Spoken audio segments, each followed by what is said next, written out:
আমাকে যাচ্ছে না এত বিলম্ব কেন তোমার?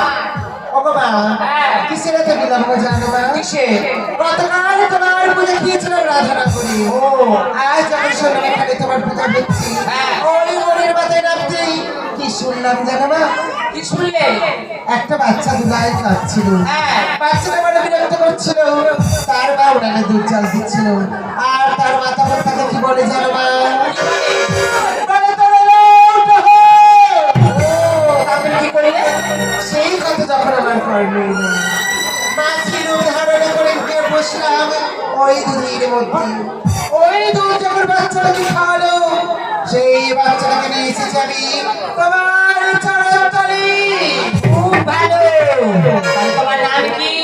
ভগবান আমার নাম বলার সঙ্গে সঙ্গে সমস্ত মায়েরা যদি সংকীর্তনী উলুধ্বনি করে তাহলে আমি আমার নাম বলতে পারি। ওগো মায়েরা, শঙ্খ ধরে দাও, উলু ধরে দাও। আমার নাম, আমার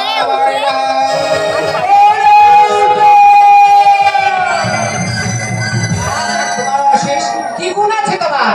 ভগবান আমাদের কিন্তু সেই কারণে কিছু বলো না। আমি যাবো বিরাট রাজি পূজার জন্য, তোমাদের আমি সঙ্গে নিয়ে যাবো, তাই জন্য ডেকেছি। ভগবান ওই বিড়াল রাজ্যে আমাদের খাওয়া দাওয়া আছে মা? খাওয়া নেই, পূজা পেরে আমি তোমাদের প্রসাদ খাওয়াবো। তাহলে কিসের কারণে কিছু বলো? আমি যাবো বিরাট রাজ্যে, ওই বটনের কথা তুমি অপেক্ষা করো, আমি তোমাদের যাওয়ার সময় সাথে নিয়ে যাবো। বেশ মা, তাহলে বিলম্ব করবে না, এই মুহূর্তে চলে যাবো ওই বাড়ি খাওয়া দাওয়া।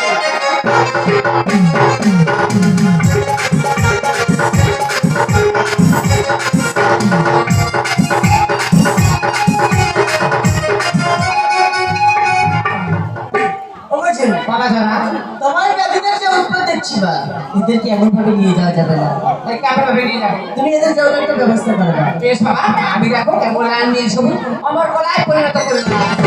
তুমি কয়েকটা বস্তা এনে এদেরকে ঝুলাই ভরে দিলাম বাবা ওগো মা, এই 3 বস্তা বলে যে কি করবে আপনি? ওই মাঠে চলছে গাধুর পিঠে চড়ে তুমি যাবে না, এই জগতে ঘাটে যাও, আমি তোমার পিছিয়ে যাবো। বেশ চলবে, তাই যেতে হবে। তোমার কথা মতো এই 3 বস্তা পিঠে সাজিয়ে আমি চলে যাবো জানি।